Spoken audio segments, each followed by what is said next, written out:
አስደናቂ ነገር ሊሆን ነው ደሞ ሌላ ታምር ሊሆን ነው ጌታ የተባረከ ይሁን ጌታ ይመስገን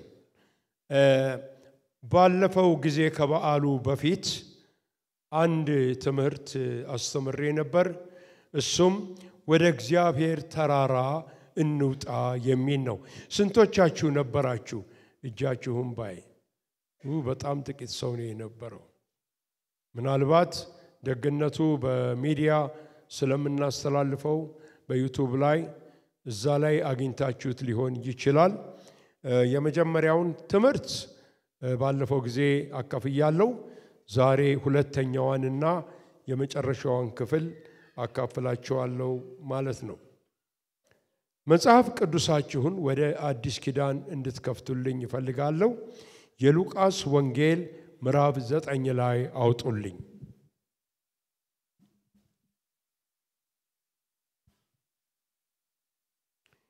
ከቁጥር 28 ጀምረን እስከ 36 ያለውን እናነባለን ይሄ ክፍል የሚናገረው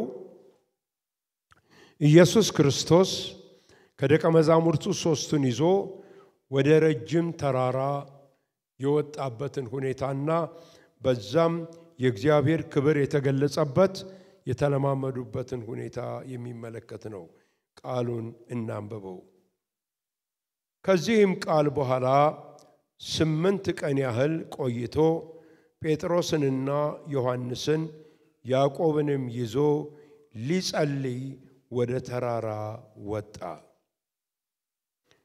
ሲጸልይም የፊቱ መልክ ተለወጠ ልብሱም ተብለጭልጮ ነጭ ሆነ እነሆም ሁለት ሰዎች እነርሱም ሙሴና ኤልያስ ከእርሱ ጋር ይነጋገሩ ነበር በክብርም ታይተው በኢየሩሳሌም ሊፈጸም ስላለው ስለመውጣቱ ይነጋገሩ ነበር ነገር ግን ጴጥሮስ እና ከእርሱ ጋር የነበሩት እንቅልፍ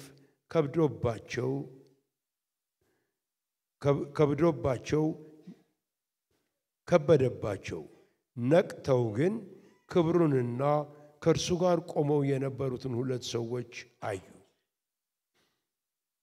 ከእርሱም ሲለዩ ጴጥሮስ ኢየሱስን አቤቱ በዚህ መሆን ለኛ መልካም ነውና አንድ ላንተ አንድም ለሙሴ አንድም ለኤልያስ 3 ዳሶች እንስራ አለው የሚለውንም አያውቅም ነበር ይህንንም ሲናገር ደመና መጣና ጋረዳቸው ወደ ደመናው ሲገቡ ሳሉ ፈሩ ከደመናውም የመረጥኩት ልጄ ይህ ነው እርሱን ስሙት የሚል ድምጽ መጣ ድምጹም ከመጣ በኋላ ኢየሱስ ብቻውን ሆኖ ተገኘ እነርሱም ዝም አሉ ካዩትም ነገር በዛ ወራት ምንም ለማንም አላወሩም በነገውም ከተራራ ሲወርዱ ብዙ ሕዝብ ተገናኙት ይላል ባለፈው ጊዜ ስንመለከት ወደ እግዚአብሔር ተራራ እንውጣ በሚለው ርዕስ ላይ እግዚአብሔር በተራሮች ላይ ብቻ ሳይሆን የሚናገረው በሜዳም ይናገራል በሸለቆም ይናገራል እግዚአብሔር አምላካችን በዋሻም ውስጥ ይናገራል በጨለማውም ውስጥ ይናገራል በብርሃንም ውስጥ ይናገራል ነገር ግን ብዙ ቦታ መጽሐፍ ቅዱስ ስለሚገልጸው እግዚአብሔር በተራራ ላይ ራሱን የገለጸባቸው ሁኔታዎች እንዳሉ ባለፈው ጊዜ ተቀሻለሁ ብዙዎች ስለሆናችሁ ያነበራችሁ በዘጸአት ምዕራፍ 3 ላይ በመንመለከትበት ጊዜ ሙሴ የዮቶርን በጎች እየነዳ እየጠበቀ በነበረበት ጊዜ ወደ እግዚአብሔር ተራራ ወደሚባለው ስፍራ እየደረሰ ሄደ ወደ ኬብሮን እየመጣ ሲሄድ በተራራው ላይ አስገራሚ ራእይ አየ አንድ ቁጥቋጦ ይነዳል፣ ነገር ግን ቁጥቋጦ አይከስምም፣ አይቃጠልም። ከዛም ውስጥ ድምጽ መጣ። ሙሴ ሙሴ የሚለውን ድምጽ ሰማ፣ የእግዚአብሔርንም ጥሪ ተቀበለ። ከዛ በኋላ ዘለን ስንመለከት የምናየው እስራኤላውያን ከምድረ ግብጽ ከወጡ በኋላ እግዚአብሔር አምላክ ኪዳኑን ሊሰጣቸው ሲና በመባል በሚታወቀው ተራራ ላይ ራሱን ገለጸ። ሲገልጽ አስገራሚ በሆነ ክብር ነው የተገለጸው። እልፍ አላፋት በሆኑ መላእክት ጭምር በብዙ መለከት ድምጽ በተራራው ላይ ሲወርዱ እግዚአብሔር ሲያርፍበት በመንፈሱ ተራራው ሲቀልጥ ሲጨስ እንደነበረ ወገኖች ሆይ ቃሉ ይነግረናል። እግዚአብሔርም ከዛ ድምጹን አሰማ። አለፍ ብለን በአንደኛ ነገሥት ምዕራፍ 18 ላይ በምንመለከትበት ጊዜ ኤልያስ የእግዚአብሔር ሰው ከሐሰተኞች ከባኦል ነቢያት ጋር በእግዚአብሔር ስም በአምላኩ ስም ተወራርዶ ጸለየ። በሰዓት የሚመልስ አምላክ ነው አለ። ልክ እንዳለው የባኦል ነቢያት ደከሙ፣ ለፉ። 6 ሰዓት ሙሉ ሲወድቁ ሲነሱ ምንም አልሆነም። ኤልያስ ባጭር ጸሎት አምላኩ ሰምቶት እሳት ተገልጦ መሰዊያውን እንደበላ እናውቃለን ወገኖቼ። እግዚአብሔር ባለፈው ጊዜ አንድ ጥቅስ ነበረን። ያም ዘጸአት 24 ነበር መነሻዬ። በዛ ላይ በምንመለከትበት ጊዜ እግዚአብሔር ሙሴን አዘዘውና አሮንን፣ ናዳብን እንደዚሁም ደግሞ ሌሎችንምና 70 የሚሆኑ የእስራኤል ሽማግሌዎች ይዞ ወደ ተራራ ወጣ ይላል። በተራራውም ላይ በእግዚአብሔር ስር ተቀመጡ፣ እግዚአብሔርንም አዩ፣ በእግዚአብሔር ፊት በሉ፣ ወለሉ እንደ ሰንፐር ድንጋይ የሚያብለጨልጭ ነበር ይላል። እንደዛ ስፍራ ሰው ወደ እግዚአብሔር የተጠጋበት እግዚአብሔርን በቅርበት ያየበት ስፍራ በመጽሐፍ ቅዱስ አላቅም። ከብዙ ዓመት በኋላ ግን ከብዙ ዓመታት በኋላ በሺ በሚቆጠሩ ዓመታት በኋላ ጌታ ኢየሱስ ክርስቶስ ሲመጣ ደቀ መዛሙርቱን ይዞ በአንድ ሁኔታ ከደቀ መዛሙርቱ 3ቱን እንዳነበብነው ወደ ረጅምና ወደ ትልቅ ተራራ ወሰዳቸው ይላል። ወደ ረጅም ተራራ ይዟቸው ወጣ። ለጌታ ኢየሱስ ክርስቶስ ወደ ረጅም ተራራ መውጣት ልምዱ ነው። በአንድ ጉዳይ ለመጸለይ ወደ ተራራ ሄዶ ራሱን ከአካባቢው ለይቶ በእግዚአብሔር ፊት ይወድቅ ነበር። በአብ ፊት ይጸልይ ነበር።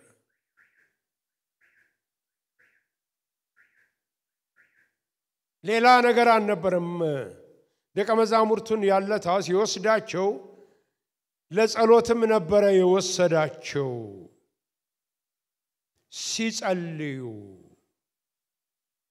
ሲጸልዩ ይላል ቃሉ በሚናገርበት ጊዜ በሚጸልዩበት ጊዜ ያ በዚህ ስፍራ ላይ ያነበብነው መገለጥ ሆነ።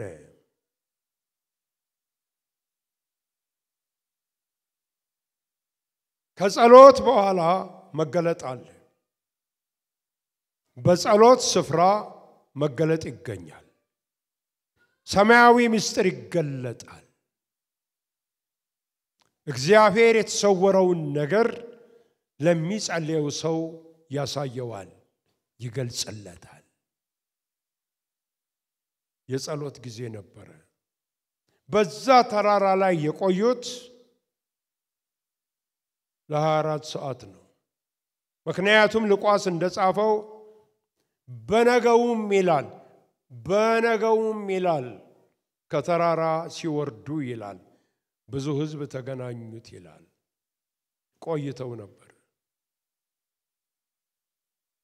ጌታ ኢየሱስ ይጸልያል። ደቀ መዛሙርቱ ግን ሌሊት ነውና እንቅልፍ አዳክሟቸው ነበረ፣ ተኝተውም ነበረ። ሙሴና ኤልያስ ተገለጡ፣ ይነጋገሩ ነበረ ይላል። ይነጋገሩ ነበር። የሚነጋገሩትም ወደ ኢየሩሳሌም ስለመውጣቱ፣ ስለ ስቃዩ፣ ስለ ሞቱ ብሎም ስለ ትንሣኤው ነበር የሚነጋገሩት። ይነጋገሩ ነበር።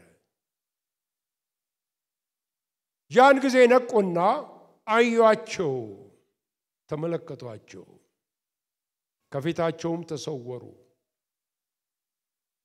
ኢየሱስ ደግሞ ወዲያውኑ በፊታቸው ተለወጠ።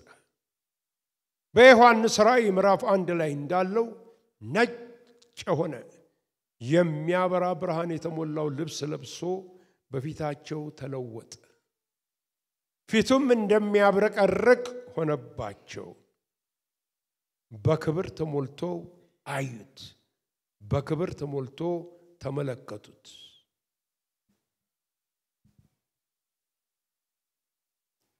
ያ ሁኔታ ወገኖቼ ለነሱ አስደንጋጭ ነበረ። አዩት፣ በዛ ሁኔታ ላይ ሆኖ አዩት፣ ተመለከቱት። እግዚአብሔር የተመሰገነ ይሁን። ጌታ ለምንድነው እነዛን ደቀ መዛሙርት ይዟቸው ወደ ላይ የወጣው? በምን ምክንያት ነው ይዟቸው ወደ ላይ የወጣው? መገለጥን ሲያሳያቸው ደስ እንዲላቸው፣ እንደዚያ አየን እንዲሉ አይደለም። እግዚአብሔር በክብር ከመጣ ስራ ሊሰራ ነው። እግዚአብሔር በክብሩ ይምጣብን። እግዚአብሔር በክብሩ ይምጣባችሁ። አስደናቂ ነገር ሊሰራ ነው። ስለዚህ እነዚህ የመጣበትን ምክንያቶች መጀመሪያ 5 ነጥቦችን ልሰጣችሁ እወዳለሁ። አንደኛው ጌታ ኢየሱስ ክርስቶስ ማን እንደሆነ እንዲያውቁት ነው። የሚያውቁት አብሯቸው ሲበላ፣ አብሯቸው ሲጫወት፣ አብሯቸውም ሲስቅ፣ ሲያዝንም ሲተክዝም፣ አብሯቸውም ሲያድር በዚህ ያውቁታል። ያለታ ግን ከፍ ባለ ልዩ በሆነ መንገድ እንዲያውቁት ፈለገ። ሰው ደግሞ ሰማያዊውን ነገር ሊያውቅ የሚችለው በመገለጥ ብቻ ነው። እግዚአብሔር ማንነቱን ይግለጽልን። ፊልጶስ ከጌታ ከኢየሱስ ክርስቶስ ጋር ብዙ ጊዜ ያሳለፈ፣ ብዙ ጊዜ የቆየ ነው። ነገር ግን በዮሐንስ ወንጌል ምዕራፍ 14 ከቁጥር 8 እስከ 9 ባለው ጥያቄ ጠይቀዋል ኢየሱስን። ጌታ ሆይ አለው፣ አብን አሳየንና ይበቃናል አለ። አብን አሳየን።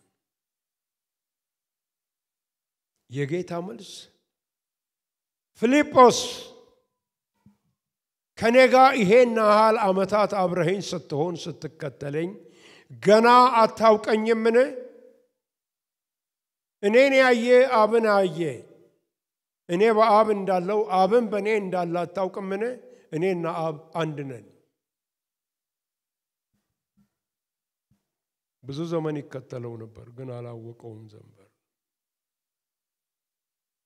ብዙ ዘመን ልንከተለው እንችላለን በራሳችን እይታ በመንፈልገው መንገድ ብቻ እናውቀው ሊሆን ይችላል ነገር ግን እሱ በሚፈልገን ሁኔታ እንድናውቀው ደግሞ ያስፈልጋል ይሄን አሳየንና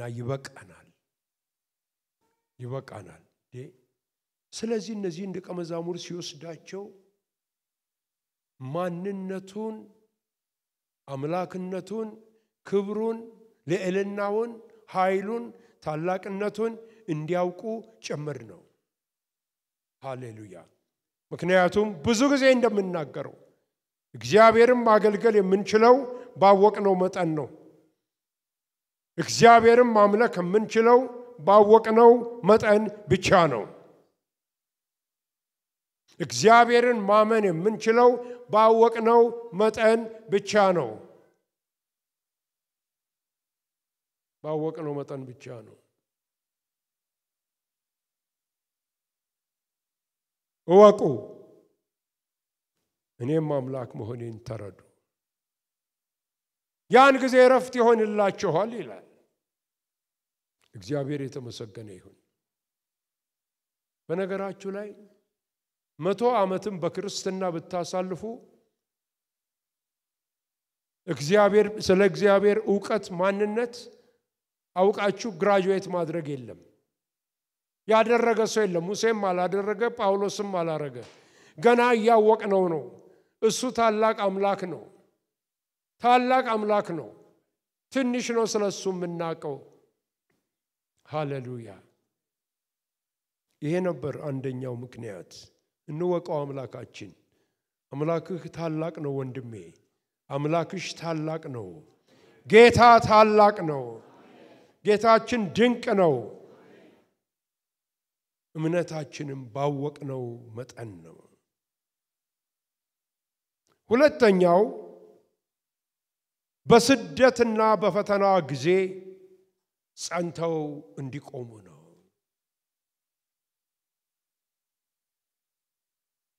ጸንተው እንዲቆሙ ነው በፈተና ጊዜ ጌታ ኢየሱስ ክርስቶስ ደቀ መዛሙርቱን ከወዲሁ ፈተና ይመጣል ይላቸው ነበር ፈተና እንደሚመጣ ወቁ ፈተና ይመጣል አሳልፋችሁ ትሰጣላችሁ ትገረፋላችሁ ትወገራላችሁ ምክንያቱም የወንጌል አንደኛው ጎኑ መስቀል ነው መስቀል የሌለበት ወንጌል አይደለም ብዙ ጊዜ ለዋለሁ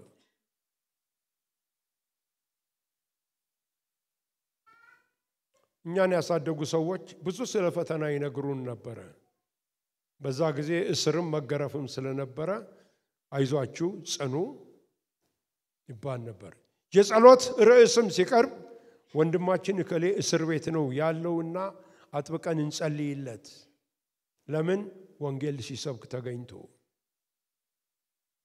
የሚካድ አይደለም በንጉሱ ዘመንም ሆኗል በደርግ ጊዜም ሆኗል ያን ስለምንሰማ መስቀል እንደሆነ ወንጌል ተረድተናል እኛም ሆነ የእግዚአብሔር መልአክ ከሰበከላችሁ ወንጌል ሌላ የሚሰብክ ቢኖር ምን ይሁን የተረገመ ይሁን ብሎ ሐዋርያው ጳውሎስ ይላል ለዚህ ነው ስለ መስቀል ካልተሰበከ ክርስቲያኖች ወደ ዓለም የሚገቡት በዚህ ምክንያት ነው የተነገራቸው ነገር ሌላ ነው ተስፋ ተሰጥቷቸዋል መትረፍረፍ ይሆንልሃል ብልጽግና ይሆንልሃል ሹመት ይመጣልሃል ትልቅ ቤት ይሆንልሃል የመጨረሻውን ትልቅ መኪና የምትነዳ አንተ ነህ እዛ ላይ ትወጣለህ አፋፍ ላይ ትቆማለህ ይሄ ነው ያ ፈተና አይቀርምና የመጣ ቀን እንዴት አርጎ ይሄ ሰውዬ ይቆማል ያስተማረው የለም የነገረው የለም ፈተናን እንዴት እንደሚቋቋም አልሰምቶ አያቅም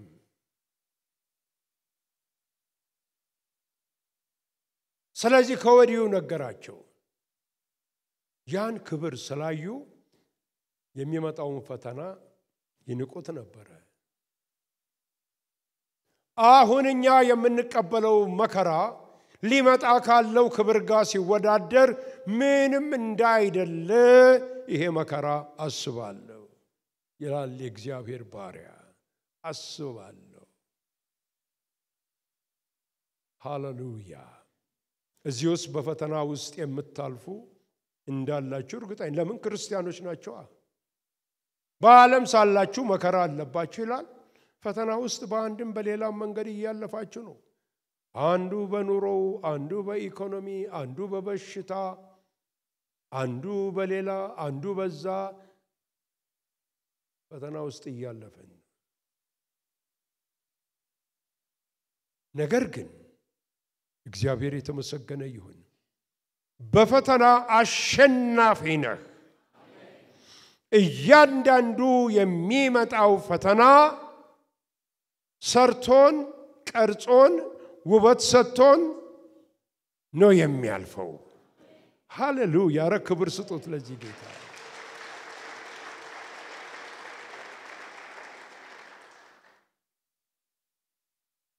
እንደዛ አርጎን ነው የሚያልፈው ሌላው ማወቅ ያለብን ፈተና የዘላለም ህይወታችን አይደለም ፈተና ጊዜያዊ ነው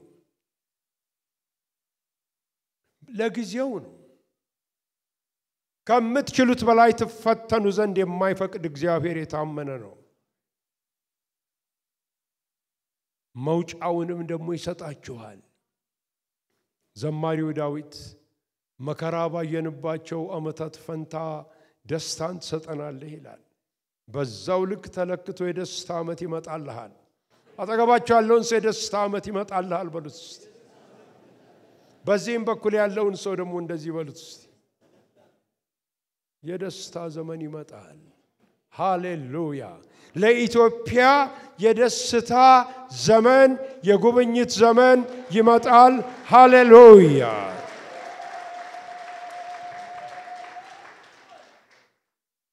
ያን እንዲያልፉ ነው ለዚህ ነው ሐዋርያቱ በዚህ ሰው ስም እንዳትናገሩ አላዘዝናችሁም እንዴ እንደረሳችሁት እንዴ ትእዛዝ እኮ ሰጥተን ነበር በዚህ ሰው ስም እንዳትናገሩ አላልናችሁም እኛ ግን እናንተ ፍረዱ እግዚአብሔርን መስማት እንዲሻል እንደሆነ መርጠን ፈጽሞ ያየኑንና የሰማነውን እንናገራለን ጌታ የተባረከ ይሁን ሶስተኛ የአብን ምስክርነት እንዲሰሙ ነው የአብን ምስክርነት እንዲሰሙ ነው በዛ በነበሩበት ጊዜ በዛ ወቅት ሰማያት ተከፈቱና የመረጥኩት የምወደው ልጄ ይሄ ነው እርሱን ስሙት ኢየሱስ ክርስቶስ ሁሉ ጊዜ ደጋግሞ ይናገር ነበር እኔ የሚመሰክርልኝ አባቴ ነው ይላል የሚመሰክርልኝ አለ የአብን ምስክርነት ብቻ ይበቃኛል ለኛም እንደዚሁ ያደርግልን ምክንያቱም ወገኖች ሆይ ዛሬ በመልካም ያነሱንና ከፍ ያደረጉን ሰዎች ነገ ደግሞ መሬት ላይ ሊጥሉን ይችላሉ ነገ አሳላጆቻችን ሊሆኑ ይችላሉ የሚመሰክርልኝ ግን በላይ በሰማይ ነው አለ ብዙም ሰዎች የሚያመጡለት ክብር ኢየሱስን አይነቀንቀውም ነበር እግዚአብሔር እንደዚሁ ያደርግልን አንድ ጊዜ እኮ 5000 ህዝብ ከካበላ ካጠጣ በኋላ ያነክሱት ዘንድ ተከትለውት ሄደው ነበር ከባህር ማዶ ከገሊላ ማዶ አንዳንድ የመጽሐፍ ቅዱስ አዋቂዎች ትንሽ ዘውድ ነገር የምትመስል ይዘው ነበር ይላሉ ሂዱ ከፊት አለች እንዲያውም ሌላ ነገር ነገራቸው ስለበላችሁ ስለጠጣችሁ ነው አልገባችሁም ነገር ምስክርነት የእግዚአብሔር ምስክርነት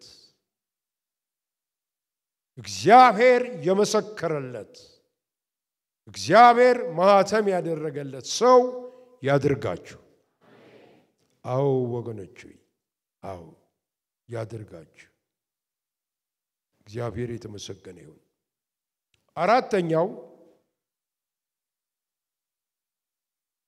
እነዚህ ሁሉም የሄዱት አገልጋዮች በኋላ የቤተ ክርስቲያን አእማድ ተብለው የተጠሩ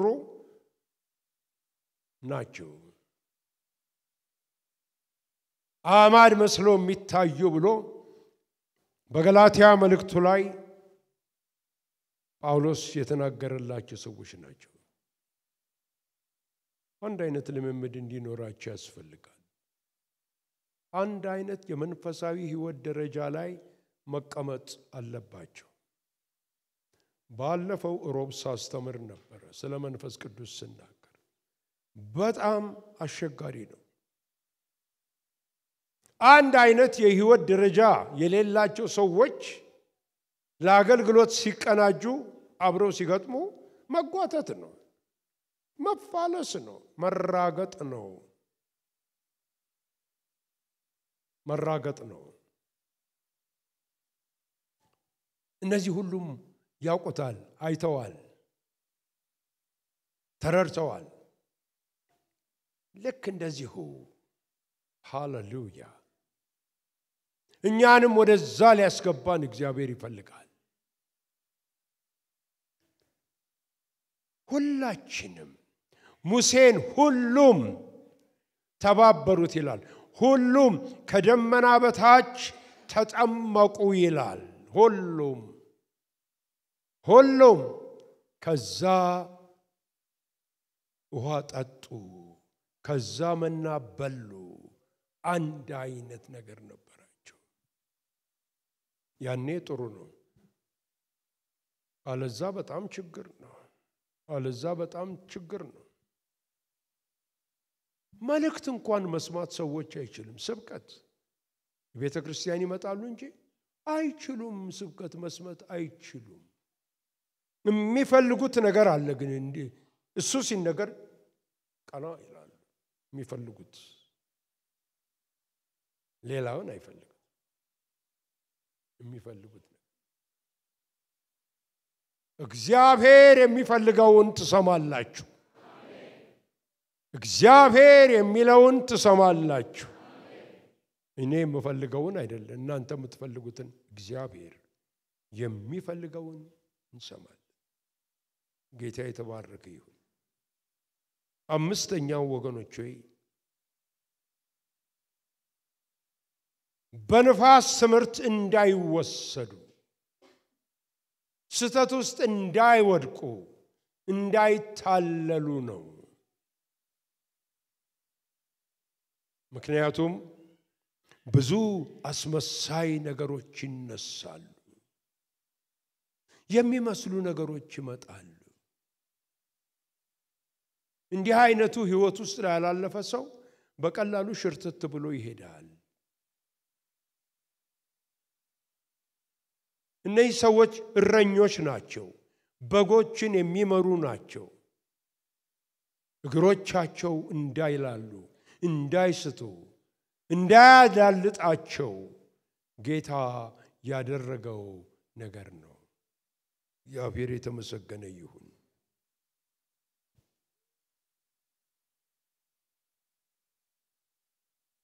ሁለት ነገሮችን ብቻ ተናግሬ ዘጋለሁ ሁለቱ ነገሮች ጌታ ኢየሱስ ክርስቶስ ከተራራው በወረደ ጊዜ በማግስቱ ሲጸልዩ ቆይተው ሲወርዱ አንድ ነገር ነገራቸው ይሄን ያያችሁትን የተለማመዳችሁትን ነገር ለማንም ሰው እንዳትናገሩ ለምንድነው ለማንም ሰው እንዳትናገሩ ብሎ አላቸው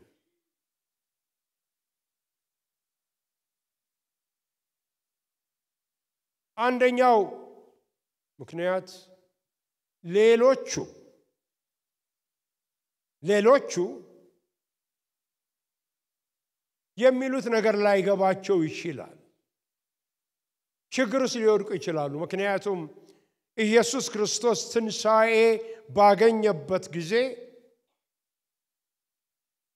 ሌሎቹ ደቀ መዛሙርት በዛ ሆነው ጌታ ሲገለጥ ስላዩ በትንሣኤው ሲያምኑ ቶማስ በዛ አልነበረም ይላል ሲመጣ ሲነግሩት አላምንም አለ ምንድነው የምታወሩት ተነስቷል ነው የምትሉት አላምንም አረባክ አላምንም እኔም አምነው ጣቴን በቁስሎቹ ውስጥ ስከት ብቻ ነው ሳየው ብቻ ነው በዚህ አይኔ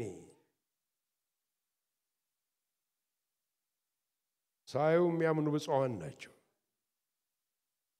ብሎ ተናገረ እንደዛ አይነት ችግር እንዳይመጣ አትንገሯቸው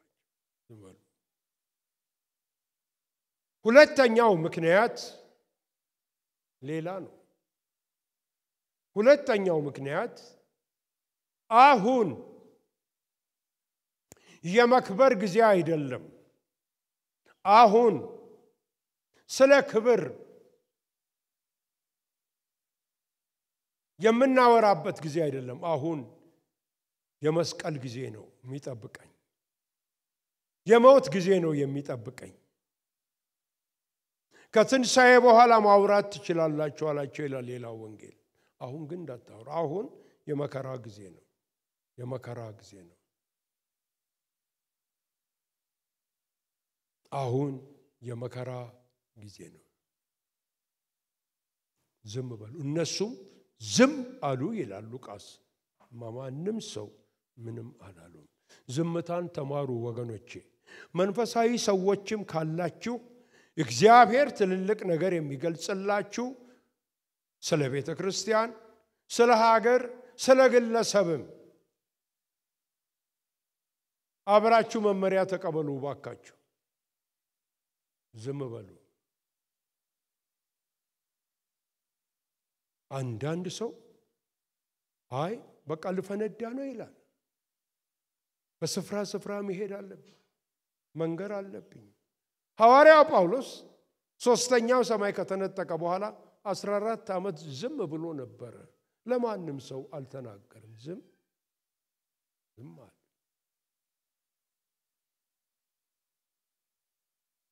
ሰማይ ነገር ብቻ ሳይሆን ስለ አንዳንድ ሰዎችም ሊገልጽላችሁ ይችላል ሚስጥር የሆነ ነገር ስለ ሰውየው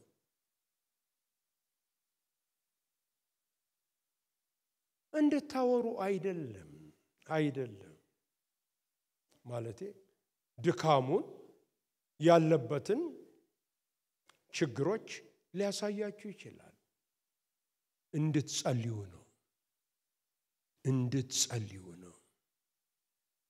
ለዛ ሰው እንድትጸልዩ ነው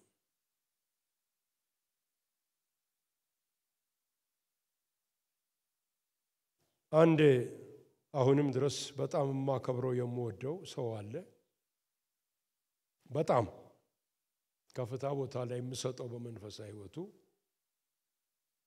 ለኔ እንደ ፓስተር ነው ብዬ የምለው ሰው ነው አንድ ጊዜ ግን አንድ ነገር እግዚአብሔር አሳየኝ ስለዛ ሰው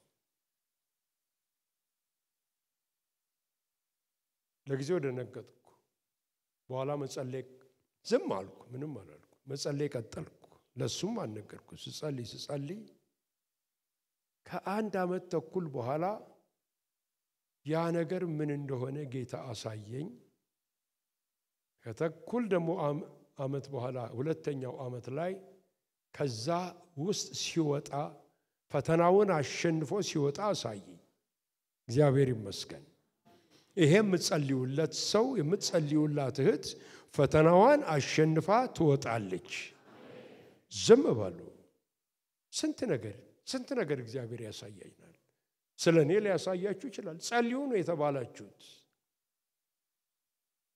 የተባላችሁ ሌላ ነገር አልተነገራችሁም ጸልይ ከቻልክም ጾመህ እየጸለይክ ደግፍ እግዚአብሔር የሚለው ይሄንን ነው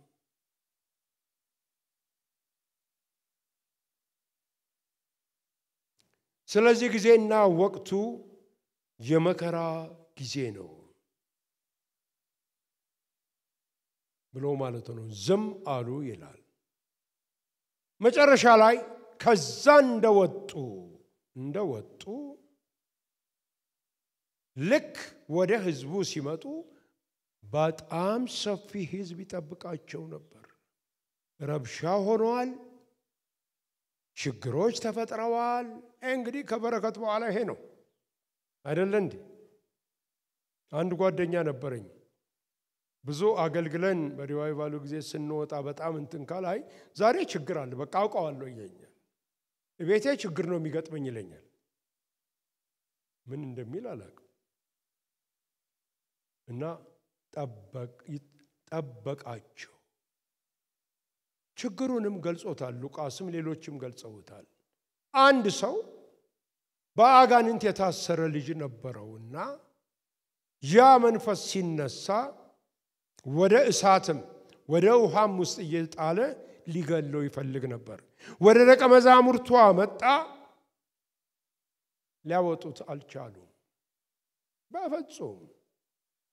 9 ሆኖ ቢረባረቡበት መንፈሱ አልነቃነቅም አለ።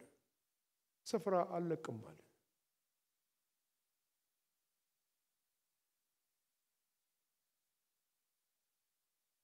አንድ ቦታ እግዚአብሔር ኃይል መጥቶ እስኪሰብር በጣም ልጆች ሆነን ነበርን። እኛ ራሳችን እኮ ገና ምንም አናግን ቻፕል ነበረችና ስንጸልይ አጋንንት ያለበት ሰው ይመጣል። 9 ነበር ቁጥራችን።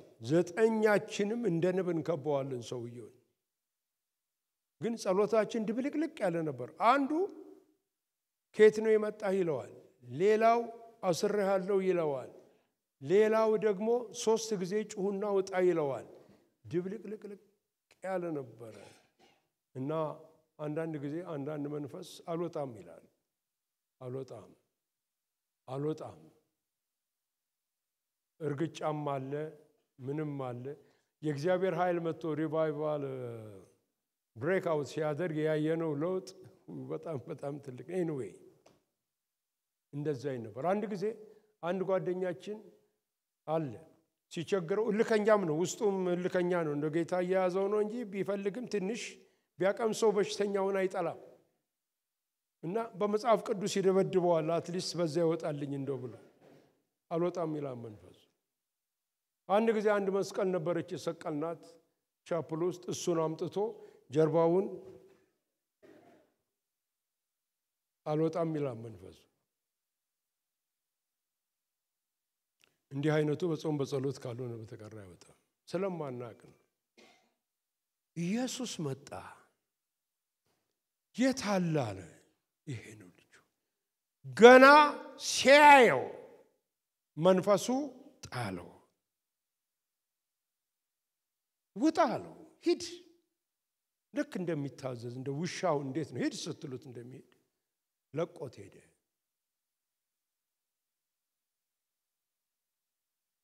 ዛሬ የኢትዮጵያ ቤተክርስቲያን ትግል ላይ ነው ያለችው።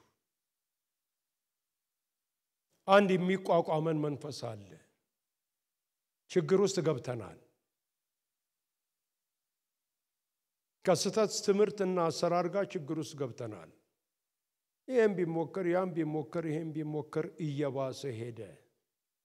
ለነሱ ኢየሱስ እንደመጣላቸው ለኛም ይምጣልን። ልክ ሲመጣ ነገር ተፈታ። ደግሞ እመኑኝ ኢየሱስ ይገለጣል። በቤቱ ጌታ ወደ ቤቱ ይመጣል። ሃሌሉያ! ይመጣል ጌታ። ሲመጣ ሁሉን ነገር ያደላድለዋል፣ መስመር ያስይዘዋል፣ ያስተካክለዋል፣ ውበት ይሰጠዋል። እግዚአብሔር የተመሰገነ ይሁን። መጨረሻ ላይም አንዳንድ ችግር በህይወታችሁ ላይ ሊኖር ይችላል። ብዙ ዘመን የታገለን እኛ የምናውቀው አይነት ፈተና በቃ ለዘመናት ነው የታገለኝ የምትሉት ነገር ሊኖር ይችላል። ብዙ ሰው ጸልዩላችኋል። የለም አልተቃለለም።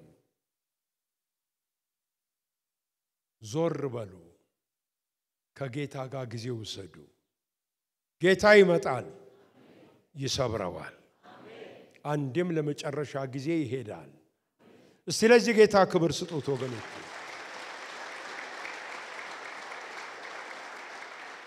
ክብርና ምስጋና ታላቅነት ዘላለማዊነትና ኃያልነት ለአምላካችንና ለንጉሳችን ይሁንለት አሜን ሁላችን ቆመን በዚህ ጉዳይ ጸልየን በቃለ ቡራኬ እንሄዳለን ጌታ ይባረክ ጌታ የተባረከ ይሁን እስቲ እንጸልይ እግዚአብሔር ሆይ ስለተናገርከን እናመሰግንሃለን በተናገርከን መሰረት በህይወታችን ላይ ስራ ጌታ ሆይ ወደ ከፍታ አውጣን ወደ ከፍታው ቦታ ጴጥሮስን ያዕቆብን ዮሐንስን እንደወሰድክ እኛንም ወደ ከፍታ ውሰደን ለየን ታጫውተን ዘንድ ትነካን ዘንድ ትዳሰን ዘንድ ትቀባን ዘንድ ወደዛ ስፍራ ለመሄድ ጉልበት ስጠን እግዚአብሔር ሆይ እናመሰግንሃለን እንባርክሃለን ስለዚህ ጉባኤ ባርክሃለሁ ይሄ ጉባኤም የተባረከ ጉባኤ ነው በነገር ሁሉ ባርካቸው በነገር ሁሉ አጽናቸው በነገር ሁሉ ድል አድራጊዎች አድርጋቸው ለጉዳያቸው ለችግራቸው ለፈተናቸው መፍትሄ ስጣቸው እነርሱና ቤተሰባቸው የተባረከ ይሁን ድካማቸው ስራቸው የተባረከ ይሁን እግዚአብሔር ሆይ እግሮቻቸውን ከእንቅፋት ጠብቅ ክፉ የሆነ ሁሉ ከነሱ ይሽሽ የእግዚአብሔር መላእክት እግዚአብሔርን በሚፈሩ ዙሪያ ይሰፍራል ተብሎ ተጽፏልና ጌታ ሆይ በዙሪያችን የቅዱሳን መላእክት እግር ይርገጥ እናመሰግንሃለን እናከብርሃለን በኢየሱስ ክርስቶስ ስም አሜን